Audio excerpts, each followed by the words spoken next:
A routine day gone wrong. The autumn morning started like any other Tuesday for Jade Morrison. She walked through the brick pathways of Hampton University's campus, her backpack heavy with medical textbooks. At 22 years old, Jade was in her final year of pre-med studies, working tirelessly toward her dream of becoming a pediatrician. Her friends often joked that she studied more than she slept, and they were not far from the truth. Jade had scheduled her annual physical exam weeks ago, fitting it between her organic chemistry lab and her volunteer shift at the Children's Hospital. The University Health Clinic was a small building tucked behind the main library, always bustling with students seeking treatment for everything from flu shots to sports injuries. The unexpected symptoms. As Jade sat in the waiting room, she noticed something felt different. For the past few weeks, she had been experiencing odd symptoms: persistent fatigue, occasional nausea in the mornings, and a strange sensitivity to certain smells. She had attributed it all to stress from her demanding course load and the pressure of applying to medical schools. Jade Morrison, called the nurse, a friendly woman in her 50s with kind eyes. Jade followed her into the examination room, where the nurse took her vitals and asked the standard questions about her health history. Everything seemed normal until the nurse inquired about her menstrual cycle. "Actually, I've been irregular lately," Jade admitted, feeling slightly embarrassed. "But that's happened before when I'm stressed about exams." The nurse nodded, making notes on her tablet. "Dr. Henderson will be with you shortly." The unexpected question. Dr. Henderson was a woman in her early 40s who had worked at the university clinic for over a decade. She had a reputation for being thorough and caring with her patients. After conducting the basic physical examination, she sat down on her rolling stool and looked at Jade with concern. "Jade, I want to ask you something, and I need you to be completely honest with me," Dr. Henderson began gently. "Is there any possibility you could be pregnant?" Jade's eyes widened in shock. "No, absolutely not. That's impossible." "Have you been sexually active?" the doctor pressed gently. "No," Jade replied firmly, her cheeks flushing. "I've never had sex. I'm waiting until marriage. That's a personal choice I made years ago." Dr. Henderson studied her patient carefully. She had heard many young women claim virginity before, but something about Jade's sincere confusion and the physical symptoms she had described made her pause. "I understand," the doctor said slowly. "However, your symptoms are classic signs of early pregnancy. The fatigue, nausea, missed periods, and even the breast tenderness you mentioned.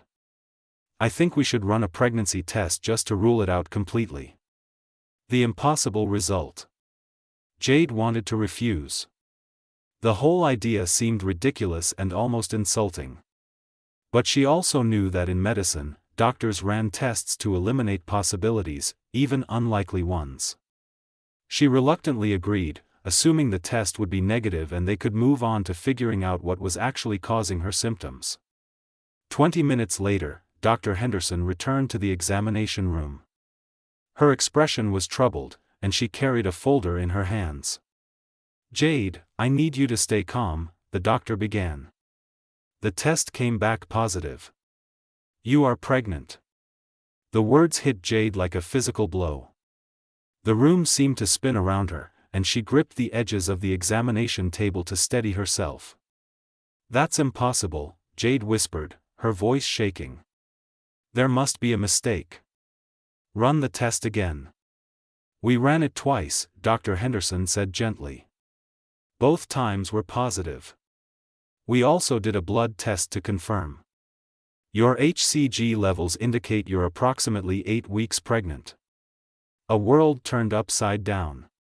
Tears began streaming down Jade's face as the reality of the situation crashed over her. How could this be happening? She had never been intimate with anyone. She had been so careful about her choices, so committed to her values. "I don't understand," Jade sobbed. "I've never had sex. This doesn't make any sense." Dr. Henderson moved closer, offering tissues and a comforting presence. She had been a doctor long enough to know when someone was telling the truth, and every instinct told her that Jade was genuinely shocked and confused. "Jade, I believe you," the doctor said firmly. "Something very unusual is going on here, and we need to figure out what happened. Have you had any medical procedures recently? Any treatments or examinations?" Jade tried to think through her tears. "Just my regular checkups here. And I had some routine blood work done about 3 months ago at Sterling Medical Center. It was for a research study I volunteered for. They were collecting baseline health data from young adults." Dr. Henderson's expression shifted. "Sterling Medical Center. Can you tell me more about this study?" The connection. Jade explained that she had seen a flyer on campus offering payment to healthy young adults who would participate in a comprehensive health screening. The study was being conducted by Sterling Medical Center, one of the most prestigious hospitals in the state. They had promised it would just involve basic examinations and blood work. "I needed the money for textbooks," Jade explained, wiping her tears. "They paid $500 for a few hours. I thought it was just routine medical research." Dr. Henderson was already typing on her computer, looking up information about Sterling Medical Center. What she found made her stomach tighten with concern. "Jade, Sterling Medical Center has a renowned fertility clinic," the doctor said slowly. "They specialize in advanced reproductive technologies. Their director is Dr. Benjamin Cole, one of the leading experts in artificial insemination and in vitro fertilization." The implication hung in the air between them. Could something have happened during that study? Could there have been some kind of terrible mistake? "We need to contact Sterling Medical Center immediately," Dr. Henderson said, reaching for her phone. "And Jade, you're going to need support through this. Is there someone I can call for you?" Jade thought of her older sister Rachel, the one person who always believed in her no matter what. "My sister. Please call my sister." The call that changed everything. Within an hour, Rachel Morrison burst through the clinic doors. At 28, Rachel was everything Jade aspired to be: confident, successful, and fiercely protective of her younger sister. She worked as a journalist for the city newspaper, and her investigative instincts immediately kicked in when she heard what had happened. "This is insane," Rachel said, pacing the small examination room where Jade sat wrapped in a blanket, still in shock. "You're telling me my virgin sister is pregnant, and you think it happened at a medical research facility?" "We don't know anything for certain yet," Dr. Henderson cautioned. "But we've contacted Sterling Medical Center, and they've agreed to see Jade immediately. Dr. Cole himself will be handling the case." The name Dr. Benjamin Cole meant nothing to Jade, but Rachel's expression darkened. "I've heard of him. He's brilliant but controversial. There were rumors a few years ago about experimental procedures, but nothing was ever proven." As they prepared to leave for Sterling Medical Center, Jade felt like she was living in a nightmare. Just hours ago, she had been a normal student worried about exams and medical school applications. Now she was pregnant without ever having been intimate with anyone, and she was about to meet a doctor who might hold the answers to this impossible situation. The drive to Sterling Medical Center felt like it took forever. The hospital was located in the wealthiest part of the city, a gleaming tower of glass and steel that spoke of cutting-edge medicine and limitless resources. As they pulled into the parking garage, Jade's hands trembled. "Whatever happened, we'll figure it out together," Rachel promised, squeezing her sister's hand. "And if someone made a mistake, they're going to answer for it." Neither sister could have imagined just how deep this mystery would go, or how it would change not only Jade's life, but the lives of everyone involved at Sterling Medical Center. The truth was waiting for them on the 15th floor, in the office of a man who carried secrets of his own, the meeting with Dr. Cole. The 15th floor of Sterling Medical Center was unlike anything Jade had ever seen. The fertility clinic occupied the entire level, with floor-to-ceiling windows offering panoramic views of the city. The waiting area looked more like a luxury hotel lobby than a medical facility, with plush furniture, modern art on the walls, and a fountain that created a soothing ambient sound. A receptionist with a professional smile greeted them immediately. "Ms. Morrison? Dr. Cole is expecting you. Please follow me." As they walked down the corridor, Jade noticed the walls were lined with photographs of smiling families holding babies. Each picture had a small plaque underneath with thank you messages to Dr. Cole and his team. These were the success stories, the families who had achieved their dreams of having children through the clinic's advanced procedures. The receptionist stopped at a large wooden door at the end of the hallway. "Dr. Cole's office. He's ready for you." A man of reputation. Dr. Benjamin Cole stood as they entered, and Jade's first impression was of a man who carried the weight of the world on his shoulders. He was 45 years old, tall with dark hair that was graying at the temples. His eyes were a striking blue, but they held a coldness that made Jade instinctively step closer to her sister. "Ms. Morrison, Ms. Rachel Morrison," he said, his voice deep and controlled. "Please, sit down. I've reviewed the information Dr. Henderson sent over, and I must say, this is a highly unusual situation." "Unusual?" Rachel's voice was sharp. "My sister is pregnant despite being a virgin." "That's not unusual, that's impossible. Unless something happened in this facility." Dr. Cole's expression did not change, but Jade noticed his jaw tighten slightly. "I understand your concern, and I assure you we are taking this matter extremely seriously. I've already ordered a full review of all procedures conducted during the study your sister participated in." He turned to his computer and pulled up files on the large monitor on his desk. "Jade, you volunteered for our baseline health assessment study on June 15. According to our records, you underwent a standard physical examination, blood work, and a pelvic ultrasound. Nothing invasive, nothing that should have resulted in pregnancy. Then how do you explain this?" Jade asked, her voice barely above a whisper. "The investigation begins." Dr. Cole pressed a button on his desk phone. "Send Connor Hayes to my office immediately." Within minutes, a man in his late 20s entered the room. Connor Hayes had the look of someone who spent his days behind a desk but his nights doing something far more physical. He was the hospital administrator, but there was something about the way he moved, the way his eyes quickly assessed the room, that suggested a more complex background. "Connor, we have a potential Code 7 situation," Dr. Cole said, and Jade noticed Connor's expression immediately shift to one of grave concern. "How severe?" Connor asked.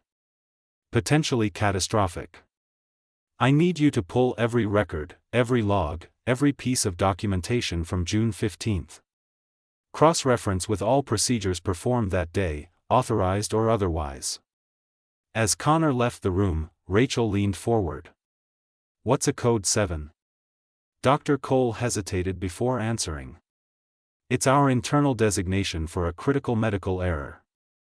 In this case, if what we suspect is true, someone may have performed an unauthorized procedure on your sister."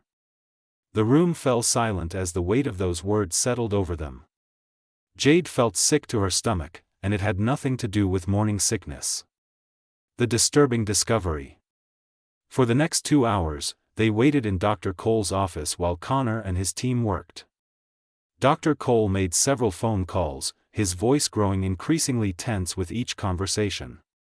He ordered security footage reviewed, demanded staff interviews, and at one point, Jade heard him threaten to shut down the entire clinic if he did not get answers immediately. Rachel stayed close to Jade, holding her hand and whispering reassurances. But Jade could see the worry in her sister's eyes. This was bigger than either of them had imagined. Finally, Connor returned, carrying a tablet and looking visibly shaken. "Dr. Cole, you need to see this." Dr. Cole took the tablet, and as he read, the color drained from his face. "This cannot be happening." "What is it?" Rachel demanded. "What did you find?" Dr. Cole set down the tablet and looked directly at Jade. On June 15, there were 2 procedures scheduled in adjacent rooms. In Room A, you were scheduled for your ultrasound. In Room B, we had a patient scheduled for an intrauterine insemination procedure." He paused, and Jade could see he was struggling with what to say next. "The technician who was supposed to perform your ultrasound called in sick that morning. A substitute was brought in, someone from our temporary staff pool. According to the logs, there was confusion about room assignments." The unthinkable truth. Connor took over the explanation, his voice tight with controlled anger. "The substitute technician entered room B first, where the IUI equipment was already prepared. But the patient in that room was not the woman scheduled for insemination. It was you, Jade." Jade felt like she could not breathe. "You're saying someone artificially inseminated me by mistake?" "It appears that way," Dr. Cole said, his voice hollow. "The technician realized something was wrong partway through and stopped the procedure, but by then it was too late. According to his notes, which we only found buried in a separate system, he panicked and did not report the error." "Where is this technician now?" Rachel's voice was dangerous. "He quit 2 days after the incident," Connor said. "We're working with authorities to locate him." Dr. Cole stood and walked to the window, his back to them. "There's more. The insemination material that was used was not from our standard donor bank." "Then where was it from?" Jade asked, though part of her was not sure she wanted to know the answer. "A personal connection." Dr. Cole turned back to face them, and for the first time, Jade saw genuine emotion crack through his professional facade. Pain, guilt, and something that looked like grief. "It was mine," he said quietly. "The sample was from my personal storage. I had it preserved years ago when my wife and I were trying to have a child. She had cancer, and we knew the treatments would affect her fertility. We preserved everything we could, hoping that someday, when she was healthy, we could try again." The room was completely silent. Jade felt tears streaming down her face as the full reality hit her. She was pregnant with Dr. Cole's child because of a catastrophic medical error. "Amanda, my wife, died 3 years ago," Dr. Cole continued, his voice rough with emotion. "The samples were supposed to remain in storage indefinitely. They were never supposed to be used, certainly not without my explicit consent." Rachel stood up, her fists clenched. "So not only was my sister violated by your clinic's negligence, but now she's carrying the child of a complete stranger? A child that was meant for your dead wife?" "I understand your anger," Dr. Cole said, and there was a weariness in his voice that aged him decades. "I cannot begin to express how sorry I am. This should never have happened. The protocols that were violated, the systems that failed, it's unconscionable. The weight of decision." Dr. Cole sat back down at his desk. "Jade, you have options. We can discuss termination if that's what you want. The clinic will cover all medical expenses and provide whatever support you need. We can also discuss legal matters, though I hope we can handle this with some discretion." Jade looked at her hands, at her stomach where a life was growing. A life that should never have existed, conceived without her knowledge or consent. She felt violated, angry, and utterly lost. But she also felt something else. A strange sense of connection to the tiny being inside her.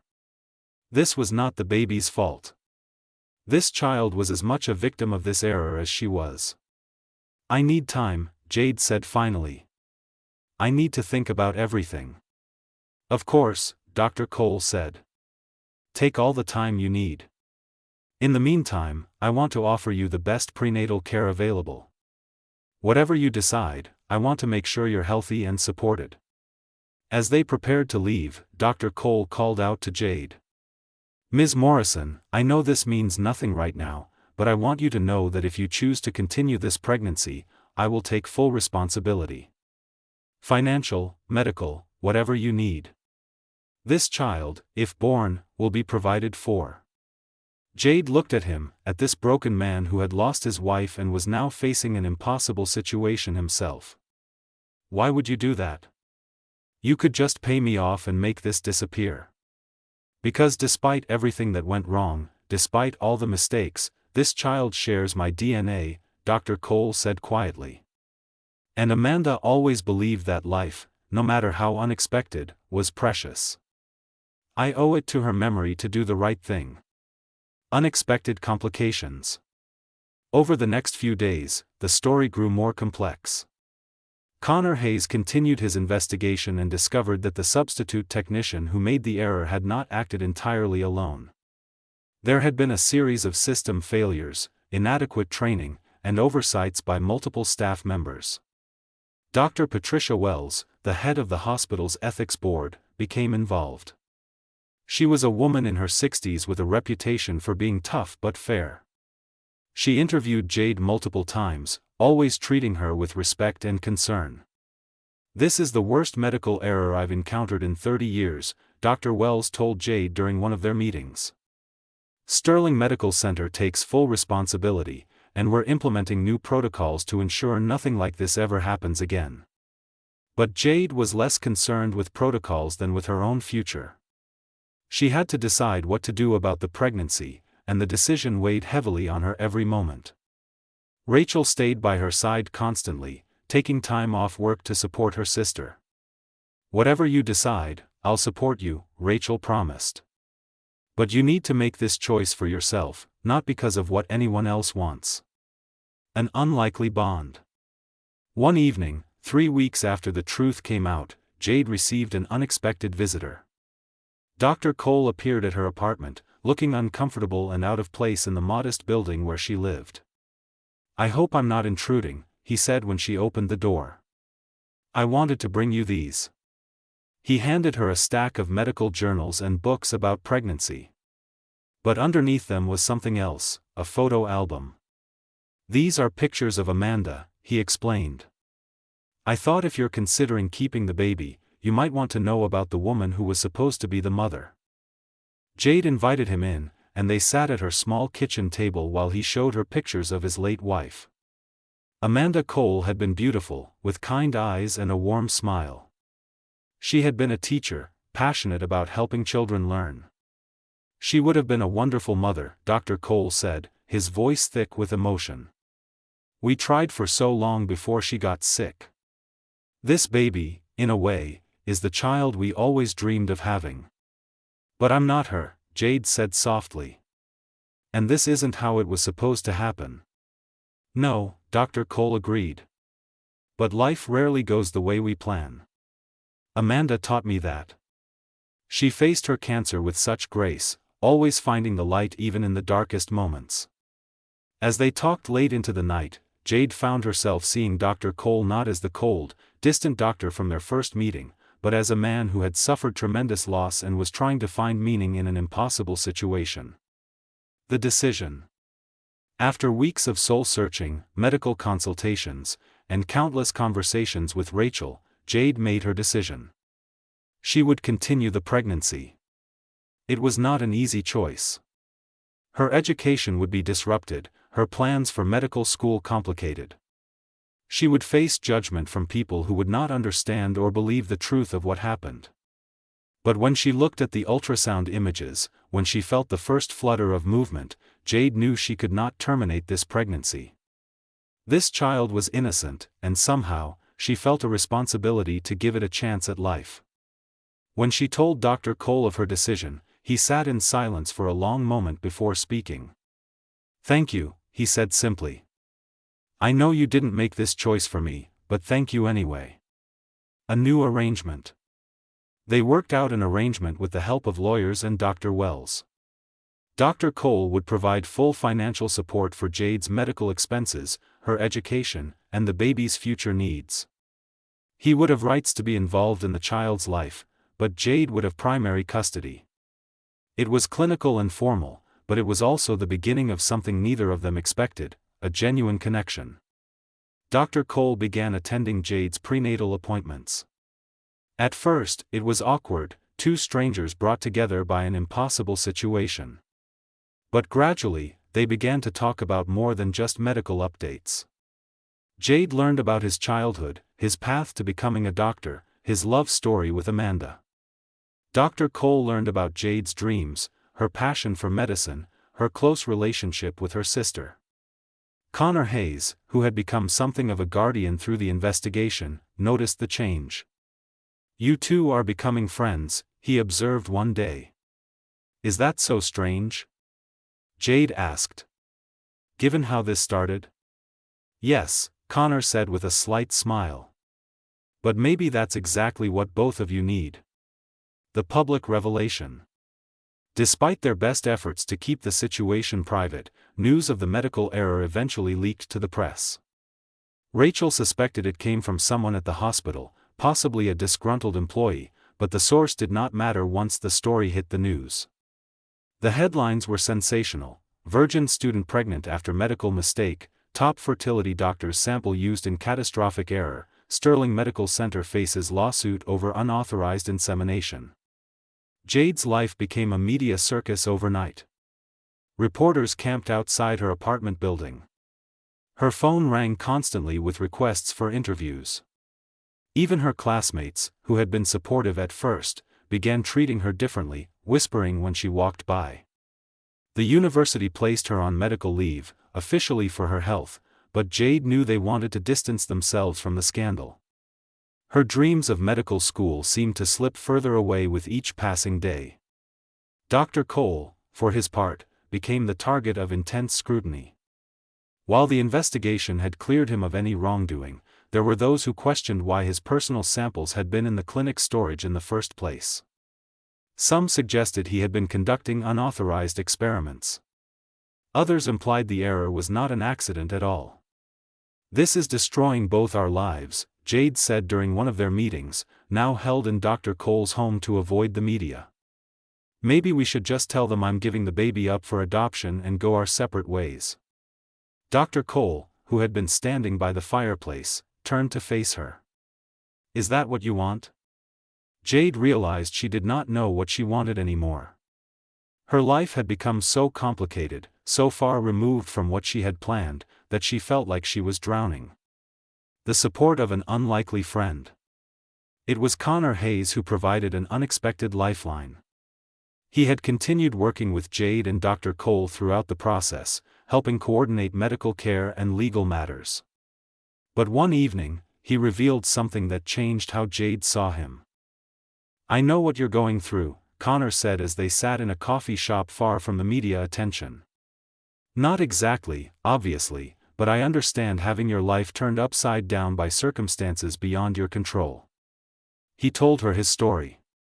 Connor had served in the military, working in medical administration at field hospitals. He had witnessed terrible things, made impossible decisions, and came home with trauma that took years to process. "I thought my life was over," Connor said. "I had planned to make the military my career, but after what I saw, what I experienced, I couldn't go back. I felt lost, angry at the world, convinced that I would never feel normal again." "What changed?" Jade asked. "I stopped fighting against what happened and started accepting it," Connor explained. "I stopped asking, why me, and started asking, what now? Your situation is different, but the principle is the same. You can't change what happened, but you can decide what to do next." His words resonated with Jade in a way that nothing else had. She had been so focused on the injustice of her situation that she had not considered that she still had agency over her future. Dr. Cole's transformation. As Jade's pregnancy progressed into the third trimester, something remarkable happened. Dr. Benjamin Cole, the man known for his emotional distance and clinical precision, began to change. He attended every prenatal appointment, asking questions and taking notes like a nervous first-time father. He read books on child development and parenting. He even started converting one of the rooms in his house into a nursery, painting the walls himself in soft yellow. One day, while they were shopping for baby supplies together, Jade noticed he had tears in his eyes as he held a tiny pair of baby shoes. "Amanda would have loved this," he said quietly. "She used to talk about all the things we would do when we had a baby. The stories we would read, the places we would visit, the memories we would make." "You still miss her," Jade said gently. "Every day," Dr. Cole admitted. But something strange has happened through all of this. For 3 years, I've been living in the past, holding on to grief so tightly that I forgot how to live in the present. This baby, this impossible situation, has forced me to engage with life again. He looked at Jade with genuine warmth in his eyes. You've helped me heal in ways I never expected. You've shown me that life can surprise us, that purpose can come from the most unexpected places. The growing connection. As the due date approached, Jade and Dr. Cole found themselves spending more time together. What had started as obligatory coordination meetings had evolved into genuine friendship. They had dinner together several times a week, talking about everything from medicine to music to their hopes for the future. Dr. Cole helped Jade prepare for her eventual return to school, tutoring her in advanced biology to keep her skills sharp. Jade, in turn, helped Dr. Cole learn to open up emotionally, to talk about his feelings rather than burying them in work. Rachel noticed the change in both of them. "You're good for each other," she observed one evening when she visited Jade. "It's strange, given how this started, but I think you're actually becoming a family." Jade had been thinking the same thing, but hearing Rachel say it out loud made it real in a way that frightened her. What if I'm just feeling this way because of the situation? Jade worried. What if once the baby is born, reality sets in and we realize we have nothing in common? Or, Rachel countered, what if this is real? What if the universe, in its twisted way, brought two people together who needed each other? The birth. Jade went into labor 3 days before her due date. It was late evening when the contractions started, and she called Dr. Cole immediately. He arrived at her apartment within 20 minutes, looking more anxious than she had ever seen him. Together with Rachel, they drove to Sterling Medical Center, where a team was waiting to provide the best care possible. The labor was long and difficult. Jade had never experienced such pain, such exhaustion. But through it all, Dr. Cole stayed by her side, holding her hand, encouraging her, reminding her how strong she was. "You can do this," he whispered during one particularly difficult contraction. "Just a little longer." When the baby finally arrived, a healthy girl with strong lungs and dark hair, the room fell silent. The nurses placed the baby on Jade's chest, and she looked down at the tiny face, at the eyes that had not yet decided what color they would be, at the little hands grasping at air. "She's beautiful," Jade whispered, tears streaming down her face. Dr. Cole stood beside the bed, looking at the baby with an expression of pure wonder. "She looks like Amanda," he said softly. "She has her nose, her chin." But when the baby opened her eyes and looked around, Jade saw her own features reflected back. This child was a perfect blend of both of them, a bridge between two lives that should never have intersected. "What will you name her?" the nurse asked. Jade and Dr. Cole looked at each other. They had discussed names but never settled on one. Now, holding this precious life, Jade knew exactly what her name should be. "Hope," Jade said. "Her name is Hope Amanda Morrison Cole." The aftermath. The weeks following Hope's birth were a blur of sleepless nights, diaper changes, and the overwhelming responsibility of caring for a newborn. Rachel moved in temporarily to help, and to everyone's surprise, Dr. Cole became a constant presence as well. He would come by every morning before work, bringing coffee and breakfast. He would hold Hope while Jade showered or napped. He would walk the floor with her during her fussy evenings, singing softly in a voice that was surprisingly gentle.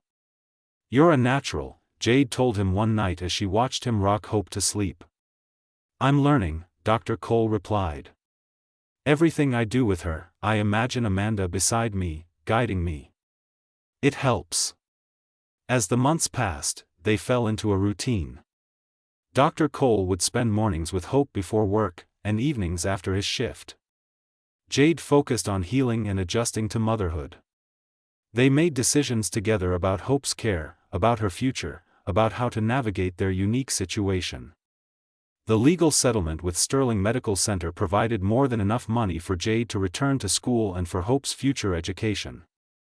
The hospital had implemented sweeping reforms to prevent any similar errors. The technician responsible had lost his license and faced criminal charges. But more important than the legal and financial resolutions was the emotional healing that took place. An unexpected proposal. 6 months after Hope was born, Dr. Cole invited Jade to dinner at his home. Rachel volunteered to watch Hope, giving them a rare evening alone. The house was beautiful, filled with the soft glow of candles and the aroma of home-cooked food. Dr. Cole had prepared the meal himself, something Jade had not known he could do. "There's something I want to talk to you about," he said as they sat down to eat. Jade's heart began to race. She had felt their relationship shifting, growing into something more than friendship, but neither of them had acknowledged it out loud. "These past months with you and Hope have been the happiest I've been since Amanda died," Dr. Cole began. "I never thought I would feel this way again, never imagined I could open my heart to someone new." He reached across the table and took her hand. "Jade, I'm not asking you to replace Amanda. No one could. But I am asking if you might consider building a future together.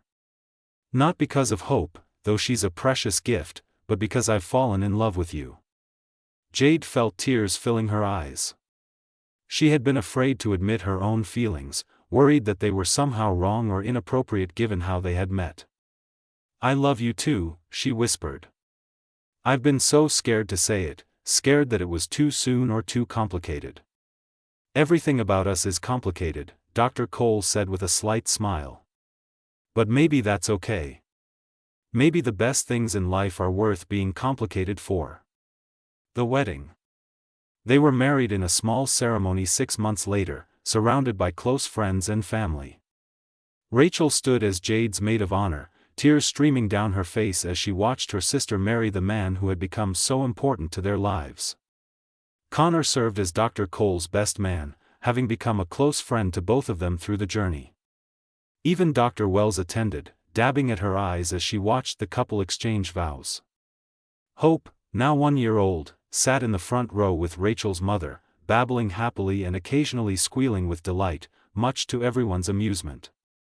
The vows they exchanged were deeply personal, acknowledging the unusual path that brought them together and the love that had grown from impossible circumstances. "I promise to honor the memory of those we've lost," Dr. Cole said, his voice thick with emotion. "And to build a future filled with love, laughter, and the understanding that life's greatest gifts often come in the most unexpected packages." "I promise to embrace the journey, wherever it leads us," Jade replied. "To be your partner, your friend, your love. And to never forget that even from the most difficult beginnings, beautiful things can grow." Moving forward. Jade returned to school the following semester, this time with Dr. Cole's full support. She excelled in her studies, driven by a new understanding of medicine's power and responsibility. Her experience had given her a unique perspective on patient care, on the importance of protocols, and on the human cost of medical errors. Dr. Cole continued his work at Sterling Medical Center but with a renewed focus on safety and ethics. He became an advocate for better training programs and more rigorous oversight. The clinic that had been the site of such tragedy became a model for excellence in fertility care. They bought a house together, a beautiful home with a yard where Hope could play. They filled it with photographs, including one of Amanda that had a place of honor on the mantel. They talked to Hope about her unique story, age-appropriately, always emphasizing that she was loved and wanted. Rachel became a doting aunt, spoiling Hope with toys and books. Connor remained a close family friend, eventually finding his own happiness with a woman he met through the hospital. The legacy. Years later, when Hope was starting kindergarten, Jade and Dr. Cole sat together on their porch, watching their daughter chase butterflies in the garden. "Do you ever regret it?" Jade asked. "Wish things had happened differently?" Dr. Cole considered the question seriously. "I wish the error had never happened, that you had never been violated in that way. But do I regret where we ended up?